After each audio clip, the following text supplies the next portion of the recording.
Do you struggle with compulsive desires, behaviors, habits that take control of your life, often to your own detriment? And at times you really want to do something about it, but it doesn't seem possible. It seems part of the human condition. This is what we will be discussing: how to overcome compulsive desires.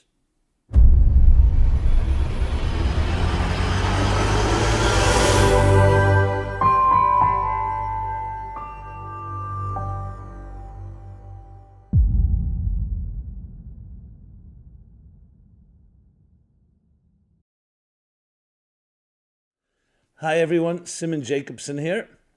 We will be discussing a very relevant topic that many of us, if not all of us, struggle with: how to overcome compulsive desire. This program is dedicated by Alan Dorfman in honor of his father, Simcha ben Yitzchak. Compulsive desires, impulsive desires. A human being is not a machine. Each of us have all types of personality characteristics, impulses, emotions that drive us. Yes, we also have a part of us that is reflective, the reflective mind. But many of our decisions, many of our behaviors often come down to an impulsive drive. Compulsive would mean that it becomes repeated. Now, in many situations, that's actually quite healthy. That when you sense some danger, for example, you smell fire, so your impulses immediately tell you, act quickly. You can't sit down and have a whole philosophical discussion. That's part of the human being. That's how we are protected. But when it becomes behaviors or habits that take control of our lives, to the point that we don't feel we can do anything about it, to the point that it's actually detrimental, that's when we have a challenge, to put it mildly, to deal with. Some people struggle with this mightily. They want to stop a certain behavior, a habit, from either biting your nails, overeating, other type of compulsive behavior. And as much as they try, it doesn't seem possible. It almost seems like it's wired in. Is this indeed the case?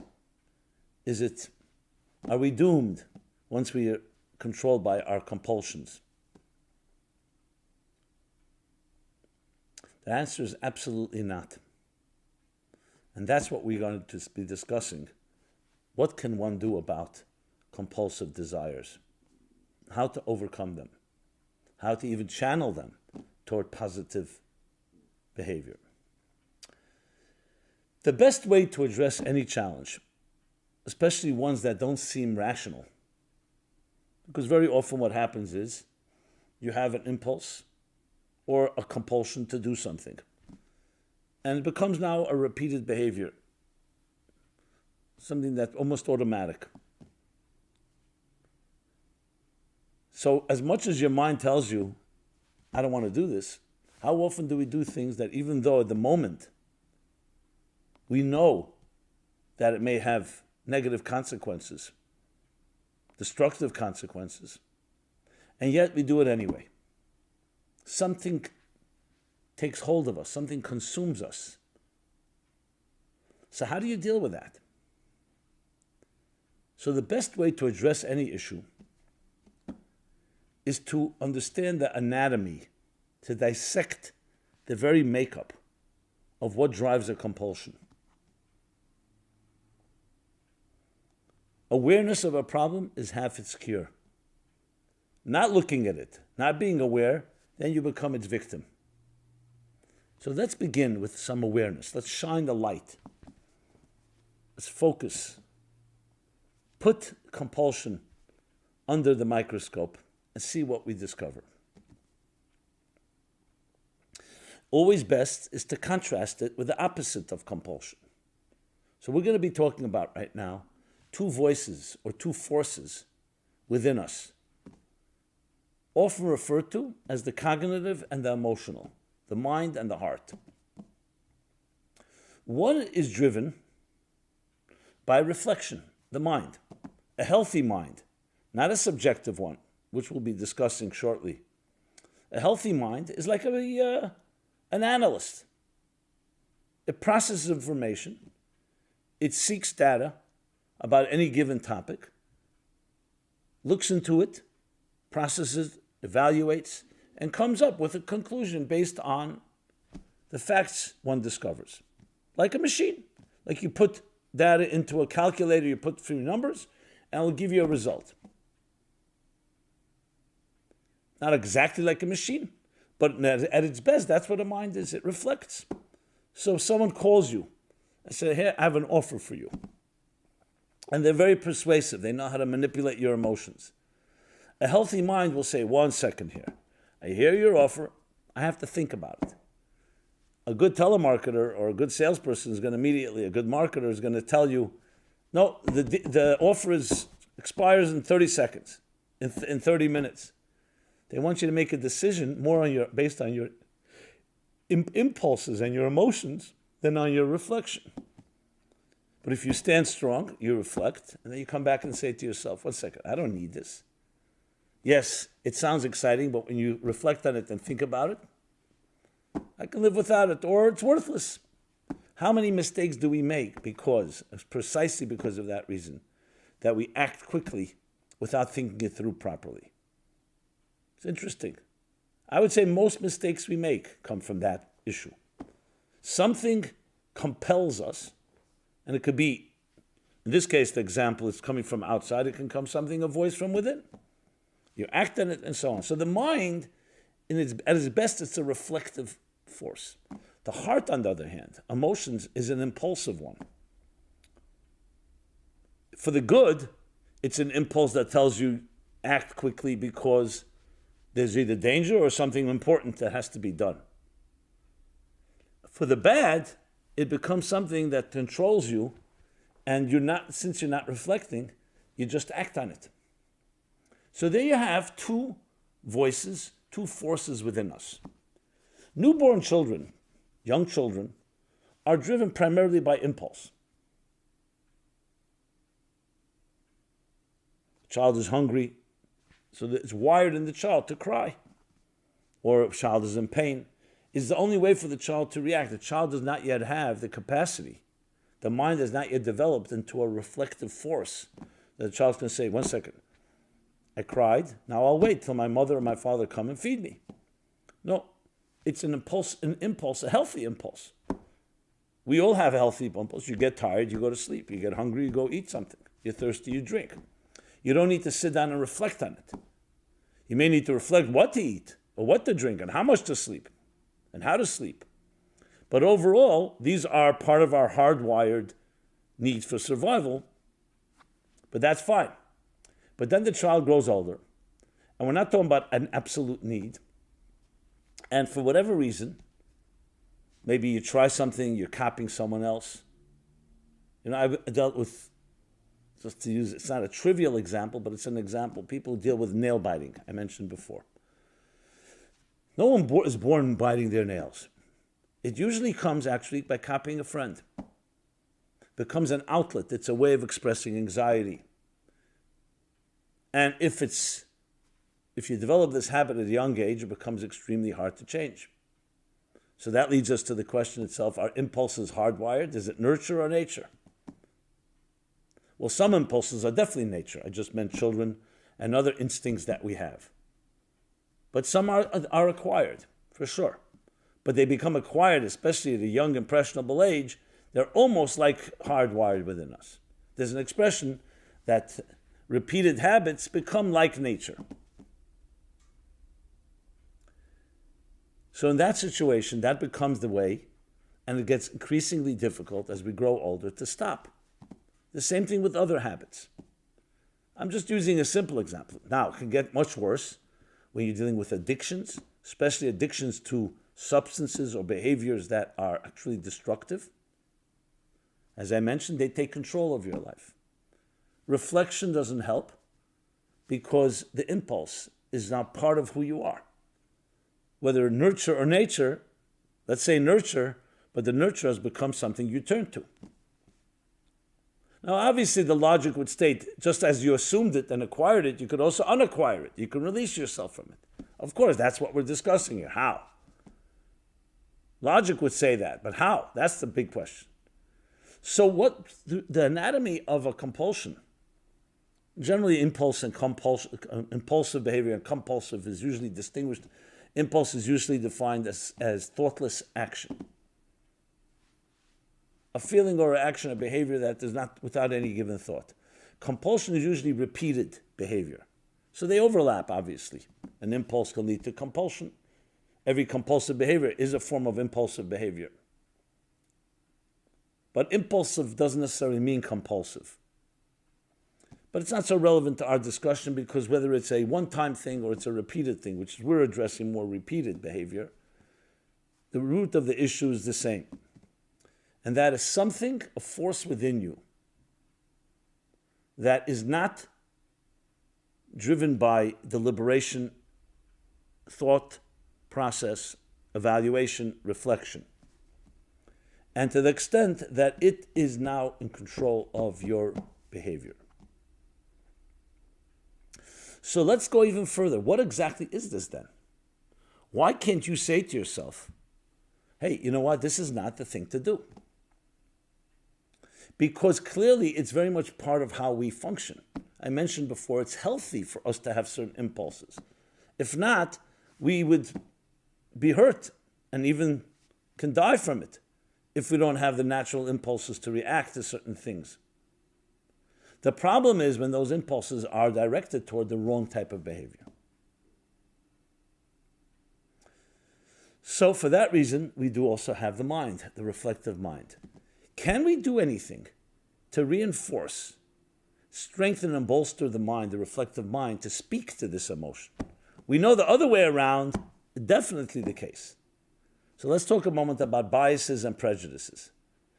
Once a person has a subjective attitude to something, to the point, let's even call it an impulse or compulsion, something else happens which makes it even worse. You begin to justify it. You begin to use your mind, that's actually meant to check it, and control impulses. The impulses begin to control the mind. Just like the blood of the heart runs to the brain, the emotions take control of the brain and tell you this is correct behavior, you justify it, you deny, you minimize, to the point that you can even be so blinded that you don't even realize you're subjective. This happens all the time. Someone challenges you and say, this is not the right behavior. And say, you give them 1,000 reasons why it's correct. You give yourself 1,000 reasons. What has happened now? Not just that impulsive and compulsive behavior has taken control. What's happening is your mind is now also being held hostage by this behavior. So what do you do now? Well, here is how we also can begin to reverse it. Recognizing that. We're all subjective people. We're not going to ever change that. But you can recognize your subjectivity. And that's where the beginning of the healing always begins with the recognition. That arrogance, that certainty, that self-righteousness has to be minimized or even eliminated. So we introduce the concept that I've discussed many times, that secret formula, that secret weapon, if you wish, good weapon, called bittul, B-I-T-T-U-L. Combination of humility and modesty, but above all, suspending your perspective and allowing in something greater than yourself. It's the first step to all growth, to all healing, to all achievements. As long as you're so self-contained and so convinced, then you become your own worst enemy. Now, I understand that some people are already at that state, and it doesn't always help, but that's the first step, to always begin with that. It always begins with that. So, are you open and ready to hear another perspective and truly listen? No one can force you. You have to be willing. You have to want to. Now, some of us had to hit rock bottom before we are responsive to that. Hopefully, we don't have to wait for that. So think about it. It's always good. This is also a reflective process. Even if you have not yet controlled the impulse or the compulsive behavior, the compulsive desire, it's still a reflection because at least you're talking about it. Even better is to sit and write down. If you have the discipline, it would be great to start a journal and actually document and say, here are some of the compulsive behaviors and compulsive desires I have succumbed to today, the next day. Not easy to do, because most of us don't want to recognize and definitely not have it glaring in our face. But if you can do that, you're going a long way toward coping with it. So mark down in some fashion this type of behavior. I'm not talking about even controlling it, just be aware of it. Another angle to this is to speak to someone about it. It could be a friend, it could be a mentor, it could be a therapist. Now you'll say, what does speaking help? Because once it's no longer your secret, no longer controlled in your domain, you've introduced fresh air. This is one of the first steps of bittul. Because you are challenging yourself in a certain way just by acknowledging that there's something to address here.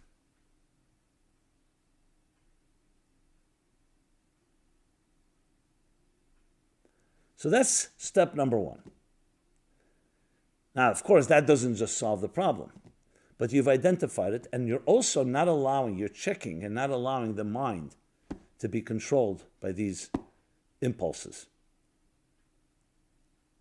So that's a big step, because the mind, if it's being held hostage, then it becomes part of the problem.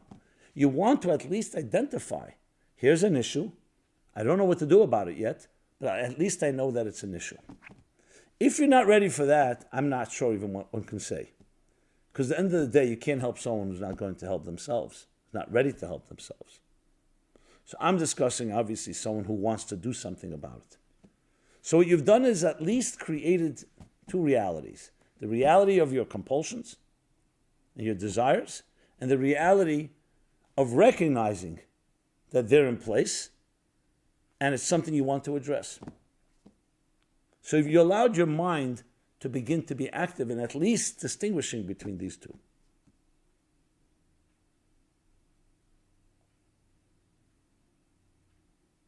But let's take it a step further now. It comes down to what type of person are we?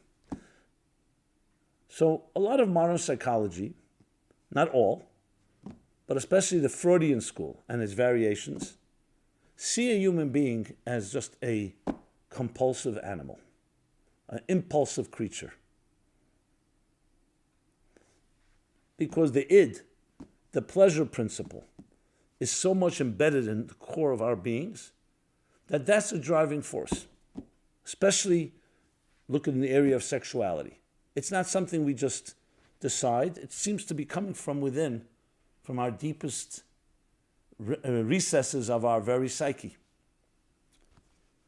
What can be expected, according to this school of thought, is some manner of checks and balances, ego and superego, to coexist with others so you don't just completely live by your pure impulses. But desire is the deepest aspect of a human being, and that's that. Is this true? Because if it's true, then you can't really expect someone to rewire their whole very existence, their very being. But there's an alternative psychological model, which I am going to share here. And that is that at the core and essence of who you are is goodness, is giving, is virtue, is soulfulness, transcendence. That doesn't mean there is no pleasure, no desire, and no impulsive and compulsive desires to contend with.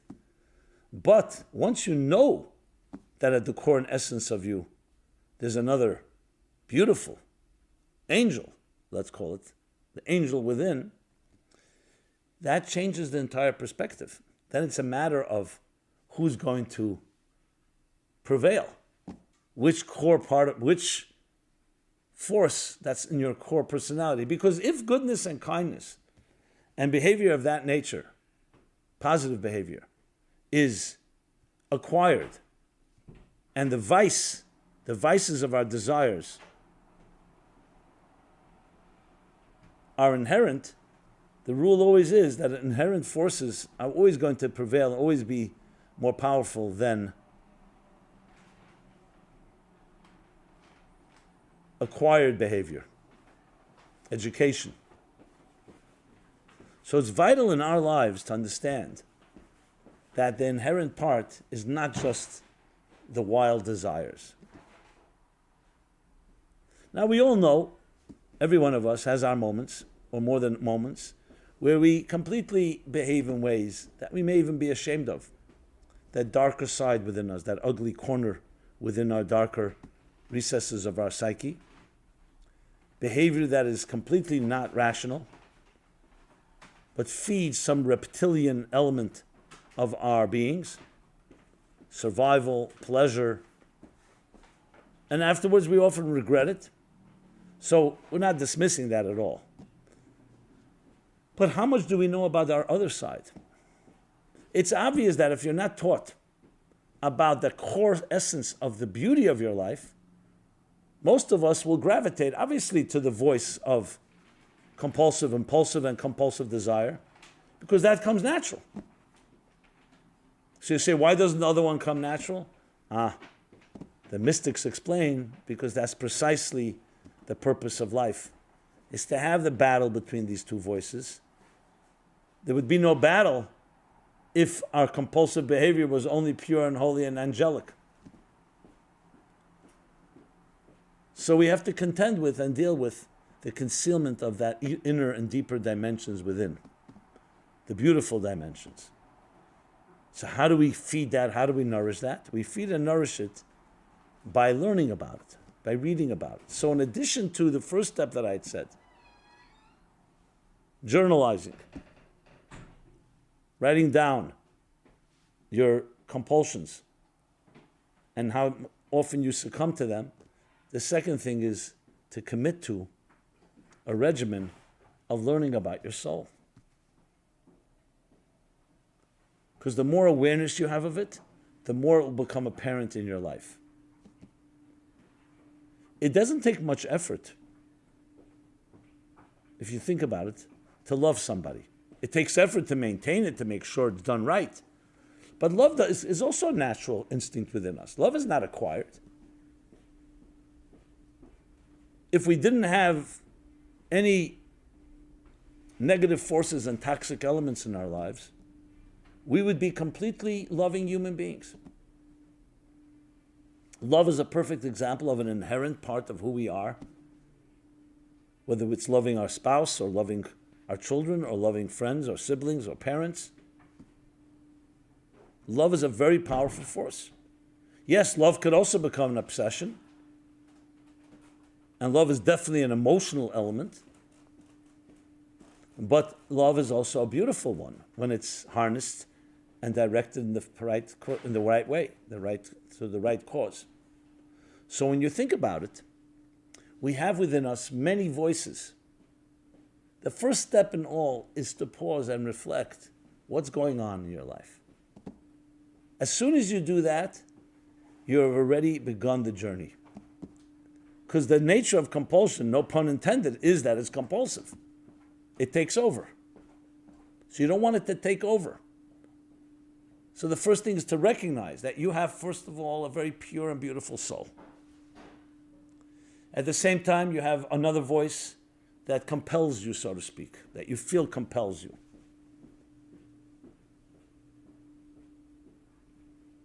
And they're at war with each other.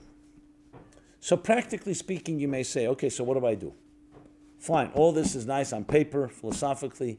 Comes down to it, my habits control me. After I heard your class, Rabbi Jacobson, yes, it lasted for a half hour, but I gravitated right back to my old behaviors. So there's a concept of divide and conquer.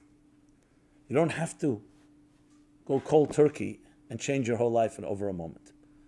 My suggestion would be, once you've identified something you feel is impulsive or compulsive behavior, a desire, so let's work on one corner. It's like when you want to untangle yarn or wires, you can't just untangle it all in one shot. What ends up happening is it gets more tangled. Let's take the edges, the easier things to untangle. Today, can you take any of your compulsive desires and say to yourself, I'm not going to give in to one of them? Or if it's repeated, I'm going to minimize.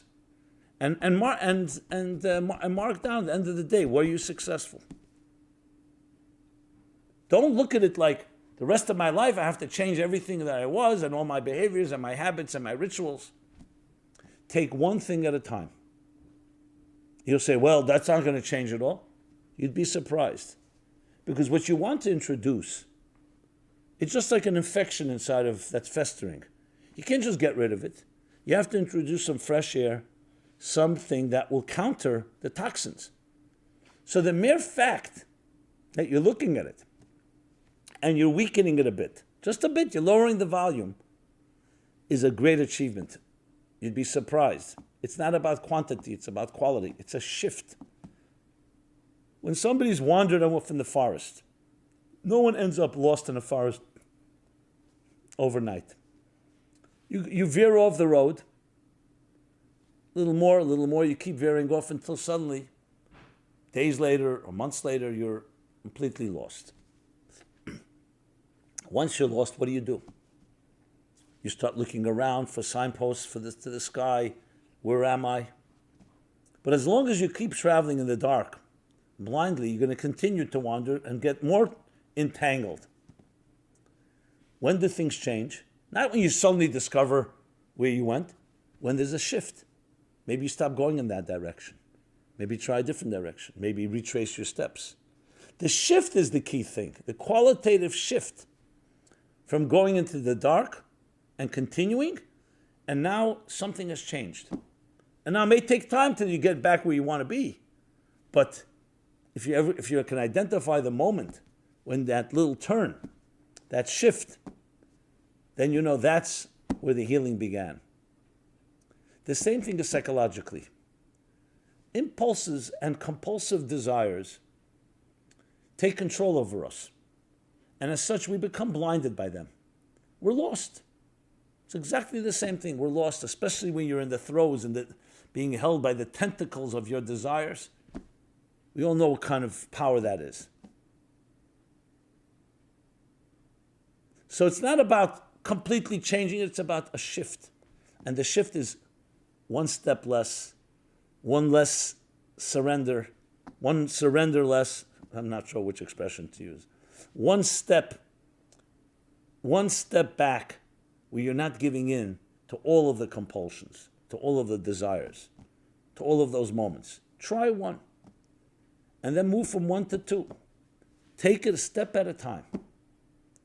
That shift that's consistent, that you can do each day, will change your life. No doubt.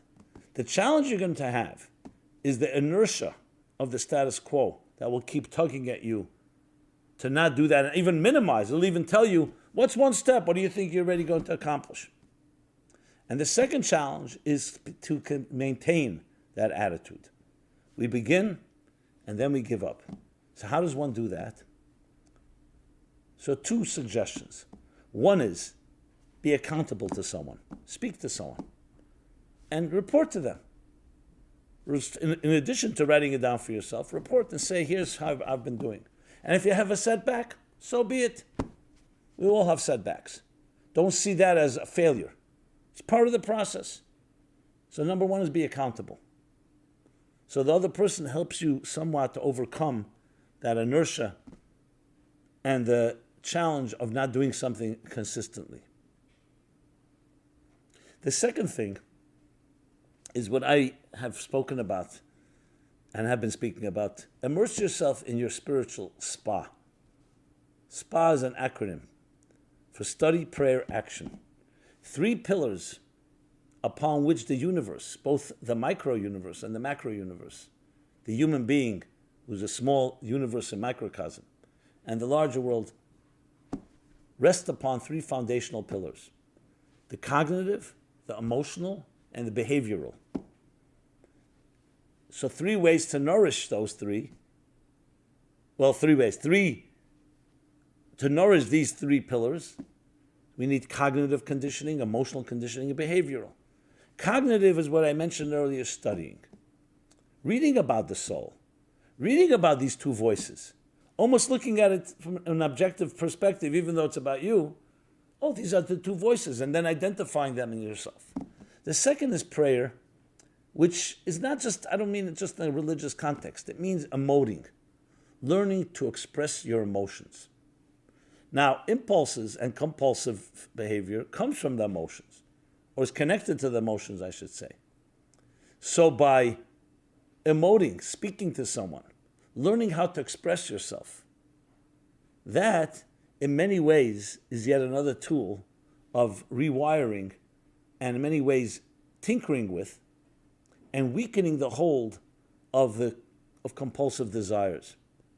Because when you can focus on an emotional behavior, talk to someone you love, have a conversation, you're investing energy in it. That energy would have been used by your impulsive and compulsive desires.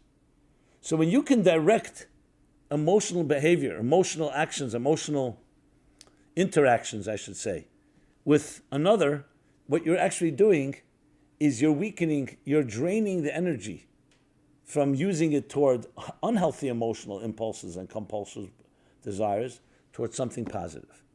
So that's number 2. And third is behavioral conditioning, actions. We underestimate the power of an action. Even though an action is not necessarily reconditioning your mind and your feelings and everything we've been discussing, but action does wonders. When you stretch out your arm to help another, you give someone charity, you help them, you volunteer, you give them advice. Acts of goodness and kindness, generosity, gratitude, actions that come into real action, there's something about it that has a concrete element, a concrete force, that the actions actually affect the emotions. Very often, if not at all times, the compulsive desires, especially when they consume us, is very selfish. It's all about me. It's all about you. I'm doing this right now. You may not be thinking about it that way, but at the end of the day, it's all about you. If you can spend time helping another, you don't have time to think about you and your compulsions. You simply won't have time to do it. Keep yourself busy helping another. That alone, in a way, weakens the hold of your own self-contained desires. Now you'll say, well, I can't do that 24/7. That's true. But as I said, step by step, begin. Become a giver in very actionable and behavioral ways. And it will, again, weaken the hold of being a taker, which is so much part of compulsive behavior and desires. And finally, let me say one more thing about desire. Desire per se is a beautiful thing. Desire, passion. I want something really powerful. But you need to distinguish between healthy desires and unhealthy ones. You also need to distinguish between the power of desire and the object of the desire. The power of desire is a powerful and beautiful thing. The object can be destructive. So the final point is that the real goal ultimately, can I take the things that I am impelled, or the impulses, my impulsive and compulsive desires, can I channel them towards something positive?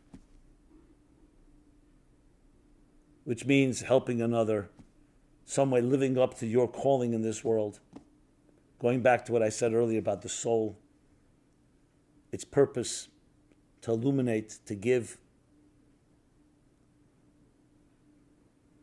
That type of focus, understanding, why am I here?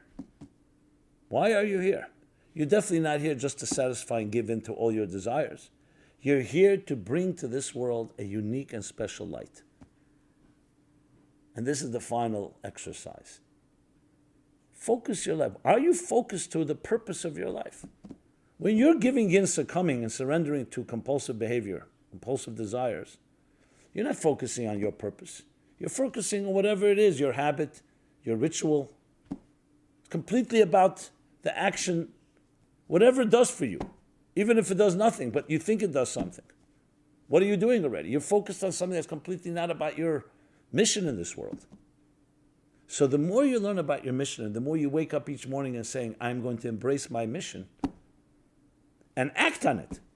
As I said, the SPA, study, prayer, action, cognitive, emotional, and behavioral, all directed toward that mission. That ultimately is the greatest force that can counter any minutia, any details, even the most obsessive and compulsive behaviors that so often control our lives.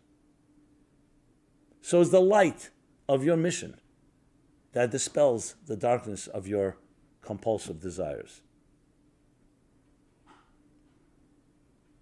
And what it brings to you is the most beautiful result, that you're living up to why you are here. And this you can also put down finally on paper. Why am I here? Am I here to satisfy those compulsive desires that take over my life? Or am I here to actually draw down and manifest the beautiful energy of your unique soul, of your unique personality? When you think that way, most, if not all, issues can be preempted and channeled toward healthy goals and objectives. And there's no doubt that when a person puts the effort in, we're blessed from above, that effort will be rewarded with fruit, with success, in becoming the person you should be. Not just the person who you are right now, but what you're really capable of. Thank you very much. This has been Simon Jacobson. Meaningfullife.com is our website, where you can find this program, many, many others, a robust calendar of events and discussions on all platforms, social media, that are here to help us immerse ourselves in our spiritual spa, Meaningful Life Center, a wellness center, to help you focus and discover who you are and actualize it in your life. Please stay in touch, communicate with us, questions, comments, likes, share.